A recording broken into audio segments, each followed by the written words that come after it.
పూర్వము కృపి అంటే ఎవరో కాదు, సాక్షాత్తు ద్రోణాచార్యుల వారి భార్య. ఎవరో అర్జునుడికి, భీముడికి, దుర్యోధనాదులకి అందరికీ అస్త్రశస్త్ర విద్యలు నేర్పించారో ఆ ద్రోణాచార్యుల వారి భార్య కృపి.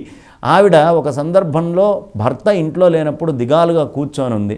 ఆ సమయంలోనే అనుకోకుండా ఆ హోమపు పుల్లలు చితుకులు చూసుకుంటూ దుర్వాసో మహర్షి అట్నుంచి వెళ్తున్నారు.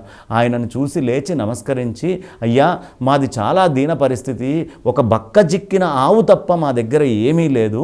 ఇంకా నేను ఏ విధంగా ధార్మిక కార్యక్రమాలని ధర్మము చేయాలన్నా కూడా ధనం అవసరం కదా, సంతానము కూడా లేదు నాకు, కాబట్టి నేను ఏం చేస్తే ఉత్తమ గతిని పొందుతాను, మా దంపతులు ఇరువురికి మీరు సెలవు ఇవ్వాలి అని ఆవిడ ప్రార్థిస్తే అప్పుడు దుర్వాసో మహర్షి చెప్పాడు, ఏమీ లేదు, పూర్వము యశోద ఆమె ఈ సంక్రమణమైనటువంటి రోజున పెరుగు తీసుకొని దానం చేయటం వల్ల ఆ ఇంటికి కృష్ణ పరమాత్మ సాక్షాత్తుగా పుత్రుడిగా రావటం జరిగింది.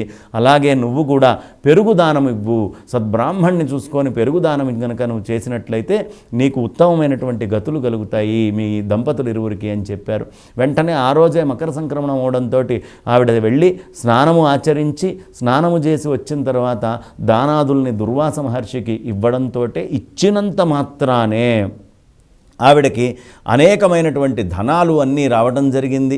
ఆ తర్వాత అశ్వత్థామ లాంటి మహత్తరమైనటువంటి పుత్రుడు కలగడం జరిగింది. అంటే కృష్ణ పరమాత్మ, అశ్వత్థామ ఇలాంటి మహాత్ములు రావాలి అంటే ఈ మకర సంక్రమణం రోజు ఎవరు చాలా శ్రద్ధతో భక్తితో స్వామివారికి చక్కగా నమస్కరించుకొని బ్రాహ్మణోత్తములకి పెరుగుదానం చేస్తారో వాళ్ళకి లభిస్తుంది ఈ కాలములో అని చెప్తారు.